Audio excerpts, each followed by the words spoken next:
हारिस नवाज साहब, सब्र की हद से क्या मुराद है?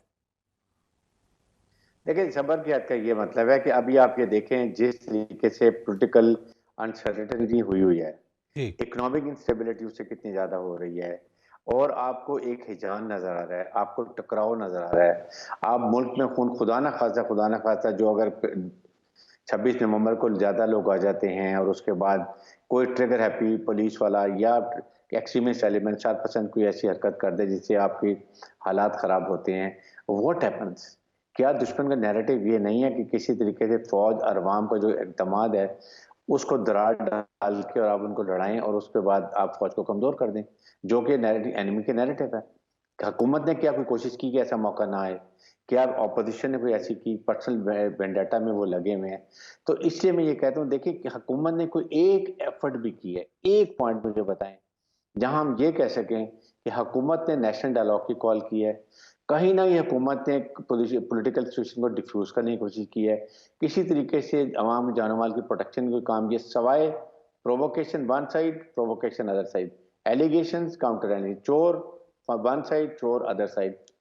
और व्हाट हैपेंस अगर यहाँ जाके वहां पर जाके पिंडी में कुछ हो जाता है तो आप देखें ना कि फौज कितना क्रिटिकली इसको देख रही है। बट खुदा ना खास्ता जहां पर एक देखेंगे कि एक नौबत वहां आ रही है जहां से रिटर्न मुश्किल है, then I would say establishment could come in, normalise the situation and then let the people politician decide for elections.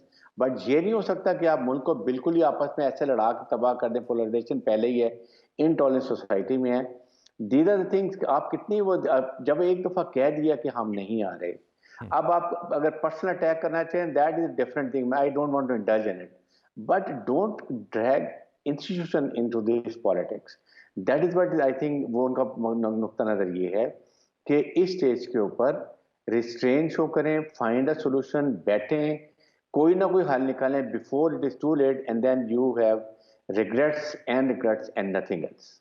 Imtiaz Gul साहब, आपको क्या लगता है नए आर्मी चीफ की तकर्री के बाद हम इलेक्शन के करीब हो जाएंगे? बड़ा मुश्किल है जी, हमारे पास वो क्रिस्टल बॉल, वो जादुई लैंप नहीं है जिसके ज़रिए हम देख सकें। वो तो आप डिपेंड करता है। आपने ख्वाजा आसिफ साहब की बात सुन ली थी। उन्होंने ये कहा कि पहले हम ये आर्मी चीफ की तैनाती कर लें, उसके बाद फिर हम इमरान खान से भी निपट लेंगे। और मौजूदा हालात में इंतखाबात का मुतालबा तो इमरान खान की तरफ से आ रहा है। तो अब देखें कि वो मुतालबा मतलब हु ब्लिंक्स फर्स्ट। और उसमें आई डोंट नो, अगर उन्होंने कहा है कि हम न्यूट्रल रहेंगे तो जाहिर है फिर मौजूदा हुकूमत को अर्ली इंतखाबात पे तो मजबूर तो नहीं किया जा सकता। आपको क्या लगता है हारिस नवाज साहब, क्या हम इलेक्शन के करीब चले जाएंगे नई तकर्री के बाद? देखिए, कम से कम मेरी एक कन्विक्शन है कि नए तकर्री से काफी हद तक इस्तेकाम आ जाएगा हम्म। और उसके बाद देखना ये कि अब पॉलिटिकल लीडरशिप कितनी मेच्योरिटी दिखा रही है। देखें, जब जॉइंट चीफ आर्मी स्टाफ जो भी बनते हैं, द होल फौज आर्मी वो उनकी तरफ देखती है, उनसे डायरेक्शन लेती है। ये डिसिप्लिन आदमी है और वो जाहिर है operation readiness, in sovereignty of Pakistan, internal external threat, ये देखिए रियासत पाकिस्तान के आइन कानून के अंदर रहेंगे, जो कि हमारे पॉलिटिशियन सबक नहीं सीखते हैं, पुराना देख लें।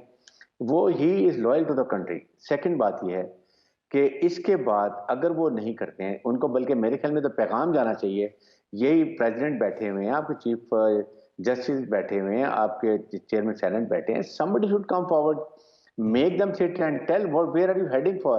क्या इस वक्त हम मुल्क में इससे ज्यादा पॉलिटिकल इंस्टेबिलिटी कर सकते हैं? इसके साथ डायरेक्टली प्रोपोर्शनल है आपकी इकोनॉमिक स्टेबिलिटी, जो कि हम बिनो के डिफॉल्ट की तरफ जा रहे हैं। तो इसके लिए somebody has to come, but क्या सब तमाशा देख रहे हैं? आपके सामने कल डिफेंस मिनिस्टर कह रहे हैं हम बाद में दो दो बात कर लेंगे। Is this the way to talk? Maryam Nawaz आती है, वो पुराना सलाह 40,000 हमने वो ले आए हैं, गैस शेल्स ले आए हैं, रबर बुलेट्स ले आए हैं, ड्रोन ले आए हैं, किसके खिलाफ? इंडियन लोग आ रहे हैं। तो वी मस्ट अंडरस्टैंड, मैं पाकिस्तानी कह रहा हूं कि ये हुकूमत की प्रायर रिस्पॉन्सिबिलिटी है कि find some political amicable solution. 1-2 months earlier और late election should not matter. आपको डिलीवर करने का एक साल पूरा मिल जाएगा कि आपने डिलीवर किया, क्यों नहीं किया। That people should, Pakistan should decide when the elections कम।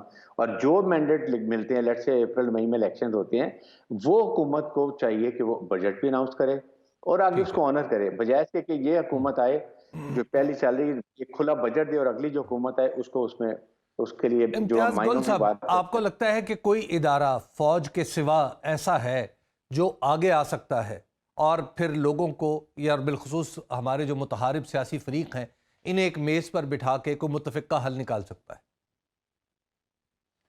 क्योंकि मुझे तो मौजूदा हालात में कोई उम्मीद नज़र नहीं आती। जिस तरह ये आपस बाहम दस्तों-गिरेबान रहे हैं तीनों बड़ी जमातें, तो और अगर फ़ौज उसमें साइड पे रहती है, तो फिर हमारे मुल्क में वो जो बयानिया है एक इमरान खान का कि ये उमरा का मुल्क है, उसमें मेरा ख़्याल है कि ये ममलिकत खुदादाद यूँ ही चलती रहेगी। जो ताकतवर सिविल मिलिट्री अशराफिया है, वही इसको लेके आगे चलती रहेगी। आप माशाअल्लाह बयानात सुनते रहते हैं, आप तो बड़े करीब रहते हैं उस हुक्मरान घराने के, जो कि गुज़िश्ता 30 बरसों से देख रहे हैं। वो खुद को वाक़ई वो समझते हैं कि शायद वदीयत हुआ है उनको हुक्मरानी।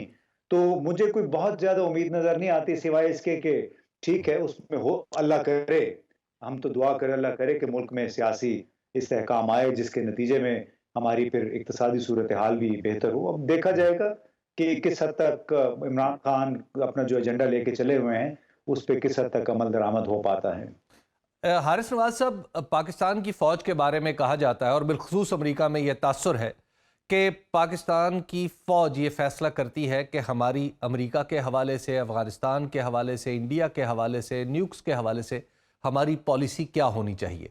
तो आपको लगता है कि जो नई जब क़यादत में तब्दीली आएगी फ़ौजी क़यादत में, तो हमारी ख़ारजा पॉलिसी में भी कुछ तब्दीली आ सकती है?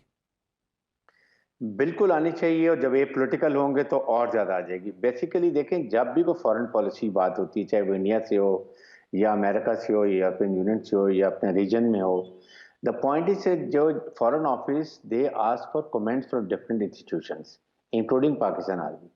बेसिक बात है कि पाकिस्तान आर्मी उसमें भी रिकमेंडेशन देते हैं कि this is what we think should be our relations with so and so country. Then it is up to the foreign office कि और उनके जो थिंक टैंक्स हैं दे हैव टू डिसाइड के क्या पॉलिसी इनके सब के पॉइंट इनकॉर्पोरेट करके बेस्ट सूटेड और वो फिर एक पॉलिसी बनाते हैं। हमारी प्रॉब्लम ये है कि हम बनाते नहीं हैं और फिर उसके बाद एस्टैब्लिश को ब्लेम करते हैं, सारी इनसे इनपुट लेते हैं, सारा कुछ लेके बना के चला देते हैं, जी ये फौज ने बनाया था। Where are your input? Foreign office का क्या काम है, या आपके थिंक टैंक जो है वो क्या कर रहे हैं? हमारे जो फॉरेन ऑफिस रिटायर होते हैं रिडंडेंट, किधर है थिंक टैंक्स? क्यों नहीं हम इसको यूज करते हैं? तो ये हमारी बहुत बड़ी एनोमली है जिसको हमें ठीक करने की जरूरत है। आपको क्या लगता है इम्तियाज गुल साहब, क्या फॉरेन पॉलिसी में भी कोई जौहरी तब्दीली आ सकती है या कहीं फाइन ट्यूनिंग हो सकती है बिलखुसूस अफगानिस्तान अमेरिका के मामले में? हमारे सिविलियन जो वजारतें हैं हमारी, उनमें एक लिहाज से एक इनर्शिया से एक जमूद सा तारी हो गया, जहाँ पे अफगानिस्तान या अमेरिका और भारत के हवाले से हमारे अफसरान पॉलिसी सोच थोड़ी बहुत सोच विचार तो करते हैं, लेकिन उस पर अमल दरामद हो नहीं पाता।